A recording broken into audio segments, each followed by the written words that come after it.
Mains का 24 का question है। क्या क्वेश्चन है? Let A equal to n belong to 100 to 700 intersection capital n is neither a multiple of 3 nor a multiple of 4। n जो है वो ना तो मल्टीपल ऑफ 3 है और ना ही मल्टीपल ऑफ 4 है। Then the number of element in set A. अब एक बात समझिए अच्छे से कि n का मतलब हो गया कितने भी नंबर हो सकते हैं इनफाइनाइट, बट हमें इंटरसेक्शन बोला तो कॉमन बताना। सबसे पहले अगर हम समझें तो हमारे पास दो सेट हैं। उन दो सेट को अगर हम ध्यान से देखें तो एक सेट है जिसमें 100 से 700 तक एलिमेंट है, और 100 से 700 तक के एलिमेंट है मतलब 601 एलिमेंट है, क्योंकि इंटरवल क्लोज है। राइट? जब भी क्लोज है तो अब आप ऐसे सोचिए कि 1 to 700 कितने नंबर होते हैं? 700। तो यानी 6, अगर आप पहले 99 नंबर को छोड़ दें तो 601। Intersection capital N. अब कैपिटल एन जो है वो neither a multiple of 3 nor multiple of 4।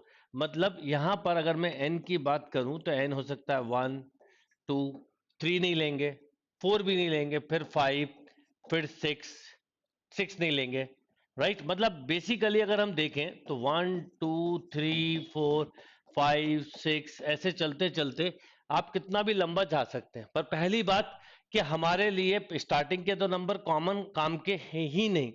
Question को बहुत अच्छे से समझिए। जब भी जेई का क्वेश्चन आता है, अगर अंडरस्टैंडिंग क्लियर है, क्वेश्चन इजीली सॉल्व होगा। तो अब आप समझिएगा कि 1 2 3 4 5 6 ऐसे जा रहे हैं हम। तो यहां पर 100 से स्टार्ट होगा, फिर 101 ऐसे सोचिएगा, 102, 103, 104 ऐसे चलते चलते आपको 700 तक जाना है, भले ही नंबर कितने भी हो। अब इन नंबर में से भी वो नंबर को एक्सक्लूड करना है जो कि 3 या 4 के मल्टीपल हों। यानी ये नहीं ले सकते क्योंकि 4 का मल्टीपल है, ये नहीं ले सकते क्योंकि 3 का मल्टीपल है, ये नहीं ले सकते क्योंकि ये 4 का मल्टीपल है। इसका मतलब हम इस क्वेश्चन को सबसे सिंपल तरीके से करना चाहें तो हमारे पास ये तो क्लियर हो गया कि 601 नंबर है। अब 601 नंबर में से अब 100 से 700 के बीच में जो नंबर 3 और 4 के मल्टीपल होते हैं उन्हें निकाल दें। यानी हम बेसिकली इस क्वेश्चन में सिंपली तरीके से समझे तो आपको निकालना है 3 यूनियन 4। 3 यूनियन 4 मतलब number of element of 3 plus number of element of 4 minus number of element of 3 intersection 4। यानी आप 3 और 4 के कॉमन, ये 3 हो गया, ये 4 हो गया, और 3 इंटरसेक्शन 4 हो गया। राइट? अब कैसे निकालेंगे? तो बड़ा सिंपल सा लॉजिक है, मैं आपको बता दूं। आप इसको एपी से तो निकाल ही सकते हैं, पर एक और तरीका बताता हूं। हमारे काम के नंबर स्टार्ट हो रहे हैं 100 से, और कहां तक जा रहे हैं हम? 700 तक। कहां तक काम के नहीं है? 99 तक। तो सिंपल लॉजिक है कि 700 डिवाइडेड बाय, अगर मैं बोलूं 3 करो तो 3 2 जा 6, 1 3, फिर 1 233 पॉइंट समथिंग। यानी 1 से 700 तक 233 पॉइंट समथिंग है। अब 99 में भी 3 का अगर मैं डिवाइड करूं तो 33, तो इसमें से माइनस कर दो तो आपके पास आ गए 200 नंबर। यानी एक नंबर हो गए 200। अब आप निकालेंगे 4 वाले। सेम प्रोसेस को करिए, 700 डिवाइडेड बाय 4। राइट? ये आ गया 7 जा, और ये 5 175। फिर 99 डिवाइडेड बाय 4। राइट? तो ये 2, और ये 1 मिलेगा तो 4 24 पॉइंट समथिंग। यानी ये आ गए 151। बट कुछ नंबर कॉमन भी होंगे। तो कौन से नंबर कॉमन होंगे? तो 3 और 4 का एलसीएम। 3 और 4 का एलसीएम मतलब 12। तो आप 12 का सीधा सीधा डिवाइड करिए, सबसे सिंपल टेक्निक होती है। तो 12 का डिवाइड किया तो 12 5 जा 60, ये मिला 10, और 12 8 जा 96, 58 पॉइंट समथिंग।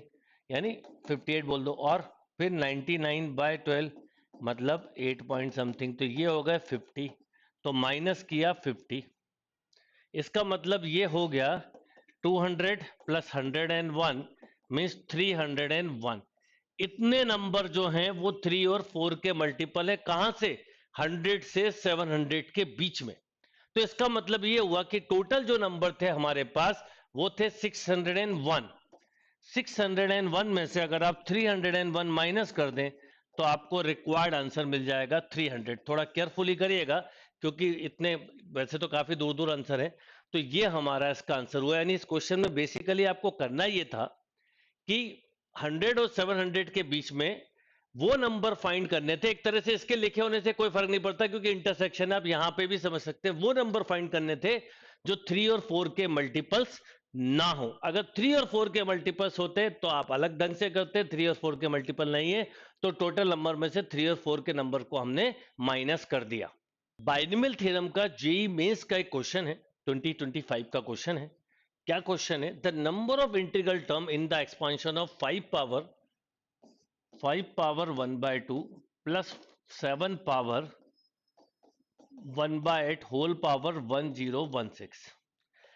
जब भी कभी इंटीग्रल टर्म पूछे जाते हैं, इसकी बड़ी सिंपल टेक्निक होती है कि ये जो लिखा हुआ है डिनोमिनेटर में, जैसे मान लो कि 5 की पावर a/p प्लस 7 की पावर b/q, तो आपको p और q का एलसीएम लेना है। क्या लेना है? LCM of p and q। जैसे यहां पर अगर मैं एलसीएम ऑफ लूंगा तो 2 एंड 8 का एलसीएम, तो 2 और 8 का एलसीएम 8 ही होगा। और इसको पावर में डिवाइड कर दीजिए, 8 को डिवाइड कर दीजिए। तो डिवाइड करेंगे तो कैसे होगा? ये हो गया 8 1 जा 8, ये 2, 8 2 जा, और ये 5 56 है ना। तो 56 मतलब ये हो जाएगा 5 6 7, यानी 127।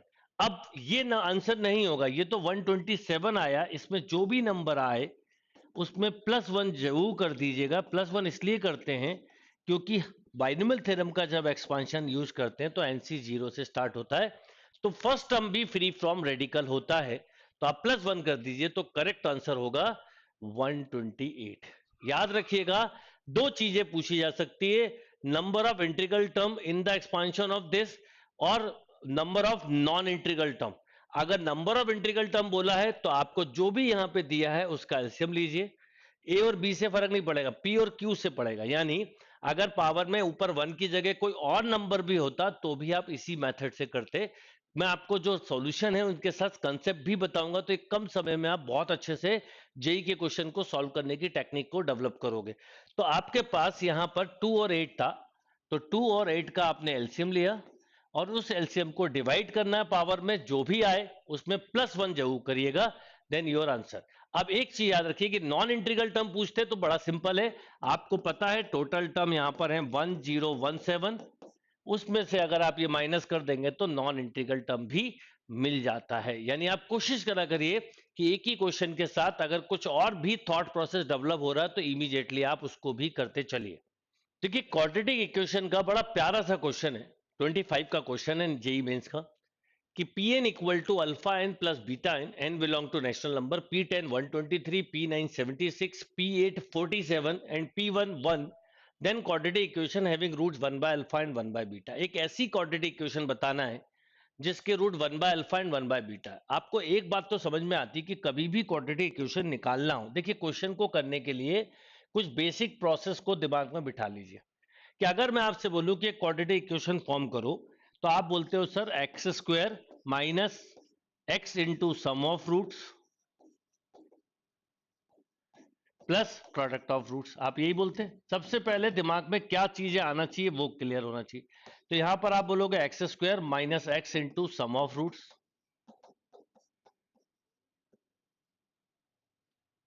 इसको दूसरे मेथड से भी बताऊंगा मैं, x square minus x into sum of roots plus product of roots.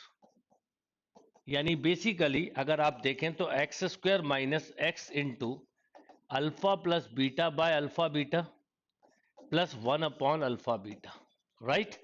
अब आपको यहां पर जो कंडीशन दी है, इस तरह के क्वेश्चंस में पहले जो आप देखते थे वो न्यूटन्स फॉर्मूले पे आता था, ये है वैसे ही। आप इसे ऑप्शन से भी बहुत जल्दी कर सकते हैं अगर करना चाहते। तो ऑप्शन से कैसे करते कि ये जो कंडीशन है न्यूटन्स फॉर्मूले से निकाली जा सकती है। बट अभी मैं मेथड की बात करूं तो हमारे पास P1, देखिए Pn क्या है पहले समझें। Pn है alpha N plus beta n. अगर मैं बोलूं कि P1 क्या होगा तो आप बोलते हैं अल्फा प्लस बीटा, और इसकी वैल्यू ऑलरेडी दी है 1, राइट। अब हमारे पास अल्फा बीटा और निकालना है।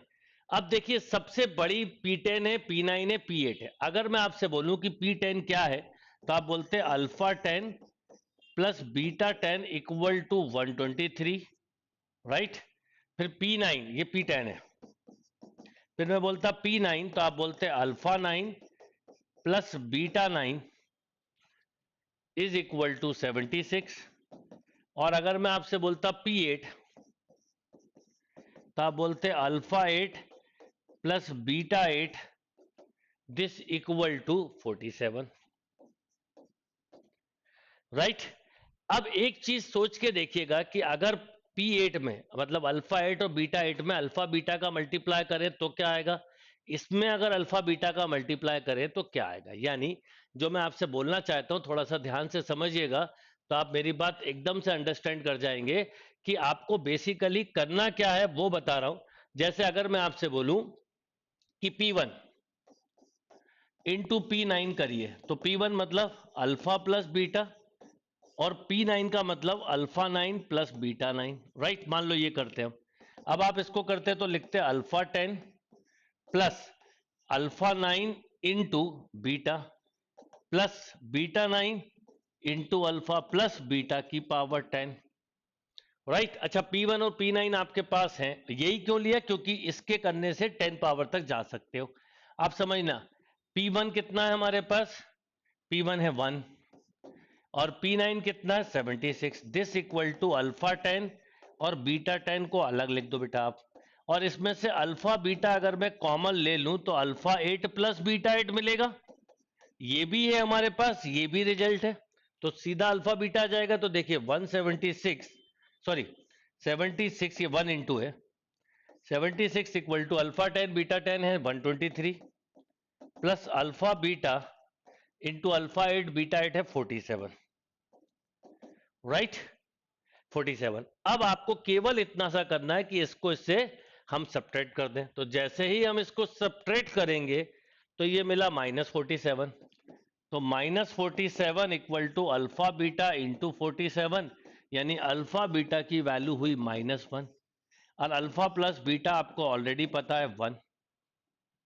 तो इसका मतलब इक्वेशन हो गई एक्स स्क्वायर माइनस, अभी मैंने लिखी थी 1 upon -1 into x plus 1 upon alpha beta मतलब -1, यानी इक्वेशन हुई x square plus x minus 1 equal to 0। X square plus x minus 1 equal to 0, यानी इसका करेक्ट आंसर या करेक्ट ऑप्शन ए होगा। तो क्वेश्चन को किस ढंग से हैंडल करना है, क्वेश्चन देख के घबराना नहीं है, बल्कि उसको अंडरस्टैंड करना है कि जेई का क्वेश्चन है, मतलब बन जाएगा अगर बेसिक कंसेप्ट बहुत स्ट्रांग है तो। देखिए जेई मेंस का 25 का क्वेश्चन है और क्वाड्रेटिक इक्वेशन का क्वेश्चन है, the number of real roots of the equation. इस तरह के क्वेश्चन अक्सर जेई में आते हैं, क्योंकि नंबर ऑफ रियल रूट पूछते हैं तो ऑप्शन हेल्प नहीं करता, यानी हमको सॉल्व करना होगा, पर बहुत केयरफुली करना है, क्योंकि नंबर ऑफ रूट्स में कहीं पे भी जरा मिस्टेक हुई तो आपका पूरा आंसर बिगड़ जाएगा। अब इसको अगर हम ध्यान से समझें तो कैसे करेंगे वो बताता हूं। पहली चीज तो ये कि जब भी मॉड का क्वेश्चन आए तो आपको मॉड की थ्योरी रिवाइज होना चाहिए। मैं ये जो भी सेशंस क्वेश्चन सॉल्विंग ले रहा हूँ इसमें आपको बेस कंसेप्ट भी बताऊंगा। यहाँ पर मतलब हम बात करें कि मॉड एक्स की डेफिनेशन क्या होती है, तो आप बोलोगे x x get equal to x, x greater than equal to 0, minus x, x less than 0। अब जैसे यहाँ पर मॉड एक्स माइनस 2 है मान लो, तो मॉड एक्स माइनस 2 का मतलब है इसका ब्रेकिंग पॉइंट 2 है, तो 2 या 2 से बड़ी वैल्यू पे पॉजिटिव ओपन होगा और 2 से छोटी वैल्यू पे नेगेटिव ओपन होगा। या सपोज मैंने लिखा है मॉड एक्स माइनस 3, तो इसका मतलब है कि अगर मैं x माइनस 3 लिख रहा हूं तो x greater than equal to 3 और माइनस एक्स माइनस 3 अगर x लेस देन 3 लिया जाए। ओके, अब क्या करेंगे तो केसेस बनाएंगे। तो केस नंबर 1 लेंगे आप, इफ x लेस देन 2। अब x लेस देन 2 जैसे ही लिखेंगे आप, आपको नंबर लाइन के कंसेप्ट से करना है, मतलब बेसिक कंसेप्ट ये है कि आप इसको नंबर लाइन से समझें। तो हमारे पास दो रूट्स हैं, मैं आपको एक ट्रिक बता रहा हूं, एक है 2 और एक है 3। यहां पर मॉड के साथ एक कंसेप्ट याद रखना, मॉड के राइट पे पॉजिटिव ओपन होता है, लेफ्ट पर नेगेटिव, राइट पर पॉजिटिव, लेफ्ट पर नेगेटिव। यानी अगर मैं बोलता हूं लेस देन 2 तो इसका मतलब है इसका ओपन तो नेगेटिव हो गई पर ये भी नेगेटिव तरफ ही है, तो दोनों नेगेटिव ओपन होंगे, यानी आप लिखोगे minus of x into x minus two plus, यहां पर भी माइनस होगा, minus of 3 into x minus three plus 1 this equal to 0, यानी आप लिखेंगे minus x square plus 2x minus 3x plus 9 plus 1 equal to 0। Minus x square plus 2x minus 3x plus 9 plus 1 equal to 0। अब ये कितना हो गया, minus x square minus x plus 10 equal to 0, या x square plus x minus 10 equal to 0। अब जब भी c negative होता है तो दो रूट्स आते हैं, एक आता है पॉजिटिव, एक आता है निगेटिव। ठीक है, एक आता है पॉजिटिव, एक आता है निगेटिव। तो अगर हम देखें तो आप फॉर्मूले, फैक्टर तो बनेंगे नहीं 10 के, तो फॉर्मूले मेथड पे जाएंगे आप, तो -1 plus minus b square plus 4, यानी रूट 41 बाय 2। अब सपोज आपने पॉजिटिव साइन लिया तो रूट 41 बाय 2, और सपोज निगेटिव लिया होता तो आप ये लिखते। अब निगेटिव, अब रूट 41 मान लो 6 पॉइंट समथिंग है, तो -1 प्लस 6 पॉइंट समथिंग बाय 2, यानी ये हो जाता 5 पॉइंट समथिंग बाय 2। लॉजिक से समझ में आ गया, 2.5 जो कि 2 को क्रॉस कर जाएगा, तो ये इसका रियल रूट नहीं है, पर ये है। तो इसका मतलब अगर कभी रूट पूछे होते तो एक रूट तो ये आ गया बाय 2, राइट। अब आप करेंगे 2 से बड़ा और 3 से छोटा, यानी अब आपका अप्रोच होगा greater than equal to 2 but less than 3, यानी सेकंड कंडीशन जो होगी वो होगी 2 से बड़ा और 3 से छोटा। इसका मतलब ये ओपन पॉजिटिव होगा और ये ओपन निगेटिव होगा, मतलब -3x plus 9 plus 1 equal to 0, यानी x square minus 5x plus 10 equal to 0, ऐसा आ गया। अब इसके भी फैक्टर नहीं बनेंगे, कोई बात नहीं, इसके भी फैक्टर नहीं बनेंगे तो आप इसको भी फॉर्मूले मेथड से समझो, तो आप लिखते 5 प्लस माइनस 25 माइनस 40। अब इसके रूट इमेजिनरी आ रहे हैं, यानी यहां पर कोई रूट नहीं मिलेगा। तो एक तो ये आ गया है, अब हो सकता है एक यहां पर आ जाए। अब हम लेंगे केस नंबर 3, कौन सा, x greater than equal to 3। तो अब ये दोनों ही पॉजिटिव ओपन होंगे, यानी x square minus 2x plus 3x minus 9 plus 1 equal to 0, यानी x square plus x minus 8 equal to 0, x square plus x minus 8 equal to 0। अब देखिए यहां पर निगेटिव है तो एक पॉजिटिव निगेटिव आएगा, तो अब यहां पर आप बोलते -1 प्लस माइनस 1 प्लस 32 बाय 2, यानी -1 प्लस माइनस रूट 33 बाय 2, लगभग 5 पॉइंट समथिंग मान लो। तो इसका मतलब जब आप निगेटिव साइन लेंगे तो ये होगा 4 पॉइंट समथिंग, और इसमें डिवाइडेड हो जाएगा 2 का। देखो याद रखना आप, अब आपके दो केसेस हैं, निगेटिव लोगे तो मिलेगा ही नहीं, क्योंकि 2 और 3 से बड़ा नहीं होता। पर जब आप पॉजिटिव लेंगे, तो आपने कंडीशन लिखी ग्रेटर देन 3 की, तो ग्रेटर देन 3 नहीं आएगा क्योंकि 5 पॉइंट समथिंग बाय 2 है। तो इसका मतलब इस केस में भी कोई सॉल्यूशन नहीं मिला, राइट, यानी इस केस में भी कोई सॉल्यूशन नहीं मिला। तो आपके पास यहां पर केवल एक ही सॉल्यूशन आया, वो है 1। बहुत ही अच्छा क्वेश्चन है, कई लोग इसमें मिस्टेक कर सकते हैं, बट मॉड के क्वेश्चन बिना चेक करे कभी मत करिए। मॉड हुआ, लॉग फंक्शन हुआ, स्क्वायर रूट फंक्शन हुआ, ये चेक करके ही करिए। तो इसका एक ही ऐसा रूट है जो कि डिफाइंड हो रहा है, बाकी के रूट इस रेंज में लाए नहीं कर रहे हैं, इसलिए नंबर ऑफ रूट्स अगर पूछे या सॉल्यूशन पूछा है तो योर आंसर इज 1। और ये अप्रोक्सीमेट कैलकुलेशन करना अपने को बहुत, जब तक कि, क्योंकि हमें रूट्स ही पता करने थे, तो जब ग्रेटर देन 3 लिखा तो 3 से बड़े रूट ही कंसीडर करेंगे, जब 2 और 3 लिखा तो 2 3 के बीच में ही करेंगे, और जब लेस देन 2 लिखा तो 2 के छोटे ही रूट्स को कंसीडर किया जाएगा। रिमेंबर,